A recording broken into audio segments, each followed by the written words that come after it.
सखी वे मुझसे कहकर जाते। मैथिली शरण गुप्त ने अपने कविता में, अपने चंपू काव्य में बहुत ही मार्मिक तरीके से इस कविता में यशोधरा के हृदय में सिद्धार्थ गौतम के चले जाने के बाद क्या भावनाएं उत्पन्न हुई, इसका वर्णन किया है।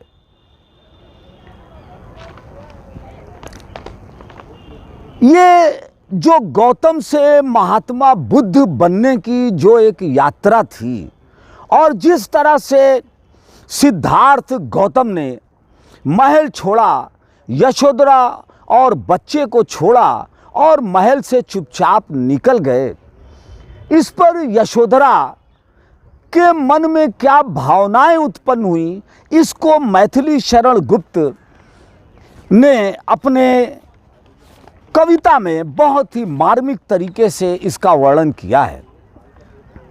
सखी वे मुझसे कहकर जाते,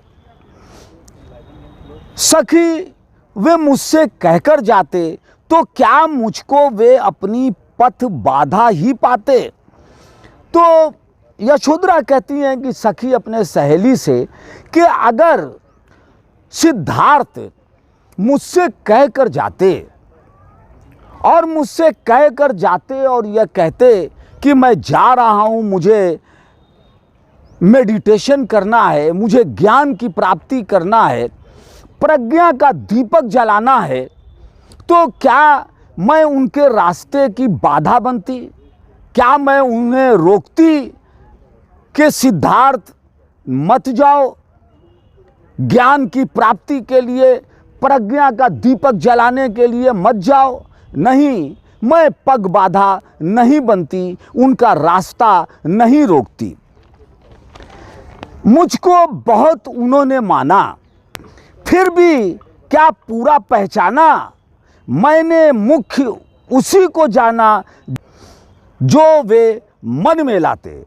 यशोधरा कहती हैं कि वो मुझको बहुत मानते थे, मगर इसके बावजूद भी क्या वो मुझको पहचान नहीं पाए, क्या वो मुझको जान नहीं पाए कि यशोधरा वही करती जो सिद्धार्थ को भाता, जो सिद्धार्थ के मन में रहता, जिसे सिद्धार्थ जिससे खुश रहते, मगर वो ये लगता है पहचान नहीं पाए या जान नहीं पाए। मैंने मुख्य उसी को जाना जो वे मन में लाते, जो उनके मन में होता मैं उसके साथ रहती और उसके साथ चलती, उसके विपरीत न जाती।